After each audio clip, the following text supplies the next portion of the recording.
దేశంలో సమగ్ర అభివృద్ధి జరగాలంటే కాంగ్రెస్ కి ఓటు వేయాలని నెల్లూరు పార్లమెంటరీ అభ్యర్థి కొప్పుల రాజు తెలిపారు.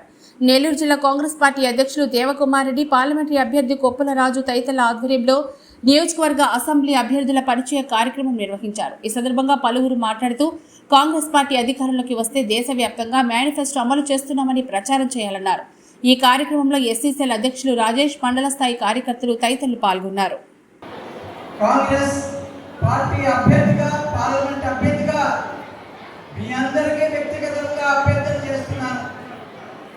నేను గతంలో జిల్లా కలెక్టర్గా ఉన్నప్పుడు 4 సంవత్సరాల పాటు ఏ విధంగా పేద ప్రజల కోసం అంకితమై పనిచేశానో అదే విధంగా మీ ఎంపీగా కూడా మీ అభివృద్ధి కోసం, మీ వికాసం కోసం, మీ పిల్లల కోసం పని చేస్తానని నేను మనవి చేస్తున్నాను. ఈనాడు బాబాసాహెబ్ అంబేద్కర్ జయంతి జరుపుకునేందుకు మనందరూ ఇక్కడ సమావేశమయ్యాం. బాబాసాహెబ్ అంటే వారి పేరు ఎత్తగానే మనకి గుర్తొచ్చేది భారత రాజ్యాంగం. బాబాసాహెబ్కి భారత రాజ్యాంగాన్ని రచించే అవకాశం ఇచ్చినటువంటి కాంగ్రెస్ పార్టీ యొక్క నిబద్ధత, రాజ్యాంగం పట్ల కాంగ్రెస్ పార్టీ యొక్క నిబద్ధత, రాజ్యాంగంలో దళితులకి ఇచ్చినటువంటి హక్కుల మీద కాంగ్రెస్ పార్టీ యొక్క నిబద్ధత మనందరూ కూడా గుర్తించుకోవాలి.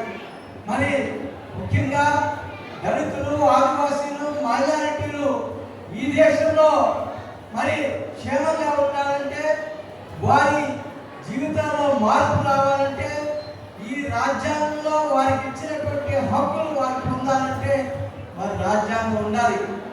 మరి రేపు పొద్దున ఎలక్షన్లో కేంద్రంలో బీజేపీ అధికారంలోకి వస్తే రాజ్యాంగం రద్దు అయ్యే అవకాశాలు ఎక్కువగా కనిపిస్తున్నాయి.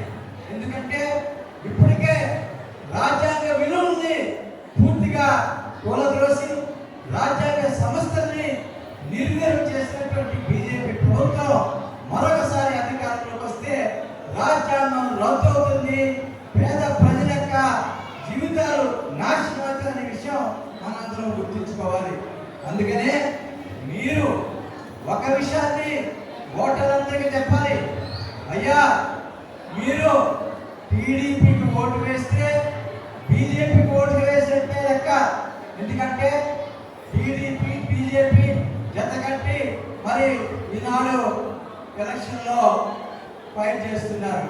అదేవిధంగా వైసీపీకి ఓటు వేసిన బీజేపీకి ఓటు వేసినట్టే. ఎందుకంటే వైసీపీ కూడాను మరి ఇండైరెక్ట్ గా బీజేపీకి పూర్తిగా సపోర్ట్ చేస్తుంది. ఈ 2 పార్టీలు బీజేపీ పార్టీలు. అందుకే మేము అనేక సందర్భాల్లో అంటున్నాం, బీజేపీ అంటే బాబు, జగన్, పవన్ పార్టీలని. ఈ 2 పార్టీల్లో ఏ పార్టీకి ఓటు వేసినా బీజేపీకి వేసినట్టే లెక్క. కాబట్టి కాంగ్రెస్ పార్టీకి ఓటు వేసి కాంగ్రెస్ పార్టీని గెలిపించి రాహుల్ గాంధీ గారిని ప్రధానమంత్రి చేసినట్లయితే మీ జీవితాల్లో మార్పు వచ్చేదానికి అవకాశం ఉంటుంది, రాజ్యాంగాన్ని సంరక్షించుకునేదానికి అవకాశం ఉంటుంది. అంబేద్కర్కి నాడు మనం ఇచ్చినటువంటి నివాళులు నిజమైన నివాళులు అదే అవుతుంది. కాంగ్రెస్ పార్టీని మళ్ళా అధికారంలో తెచ్చుకుంది. ఈ విషయాన్ని మనం గమనించి మరి రాహుల్ గాంధీ గారు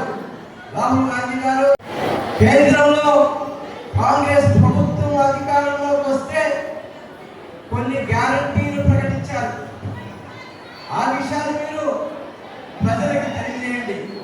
ఏ విధంగా గ్యారంటీల ద్వారా వారి జీవితాల్లో మార్పు వస్తుందని మీ అందరి కృషితో తప్పకుండా కాంగ్రెస్ పార్టీ అధికారంలోకి వస్తుందని సమాజం తెలియజేస్తున్నాను మీ అందరి సమక్షంలో.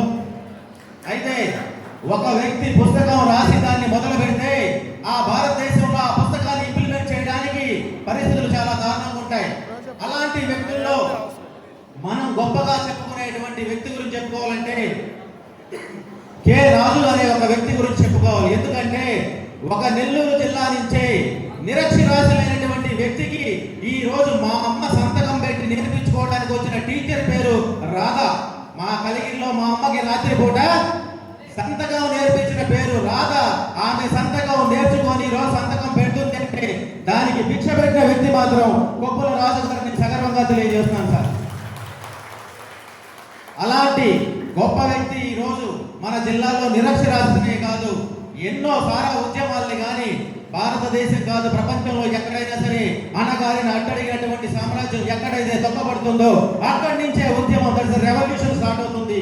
అలాంటి రెవల్యూషన్ ని మన జిల్లా నుంచి ఆ రెవల్యూషన్ ని స్టార్ట్ చేసి మన జిల్లా ప్రజలకు అదృష్టాన్ని కలిగించినటువంటి గొప్ప వ్యక్తి కొప్పుల రాజు గారు.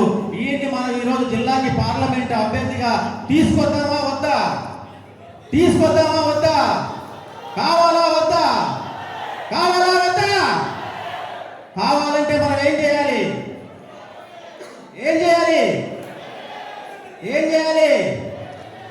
హస్తం గుర్తుకి మనం ఓటేస్తేనే భారతదేశంలో ప్రతి సామాన్యుడికి న్యాయం జరిగే పరిస్థితి ఇవాళ.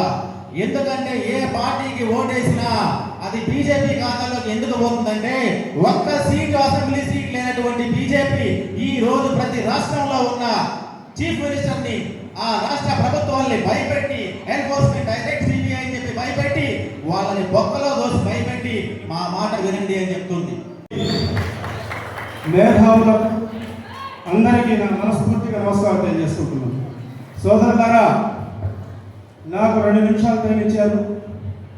ఈ 2 నిమిషాల్లో కాంగ్రెస్ పార్టీ ఘనత, గతంలో ముస్లిం, హిందువులు, క్రైస్తవులు, దళితులు ప్రతి ఒక్కరూ 10 సంవత్సరాలకు ముందు ఏ విధంగా జీవిస్తున్నారు, ఈ విధంగా ఈరోజు భారతదేశంలో ముస్లింలు, క్రైస్తవులు, దళితులు భయపడి పెట్టే పరిస్థితికి ఈ బీజేపీ ప్రభుత్వం తెచ్చిందని చెప్పి తెలియజేసుకుంటున్నారు సోదరులు. గతంలో కాంగ్రెస్ పార్టీ ఉండేటప్పుడు ప్రతి కులానికి, ప్రతి మతానికి సంరక్షణ ఉంది, వాళ్ళందరికీ సేఫ్టీ ఉండింది. మరెన్నో వీడియోల కోసం మా ఛానల్ ని సబ్స్క్రైబ్ చేసుకుని పక్కనే ఉన్న బెల్ ఐకాన్ ని క్లిక్ చేసి యాక్టివేట్ చేసుకోండి.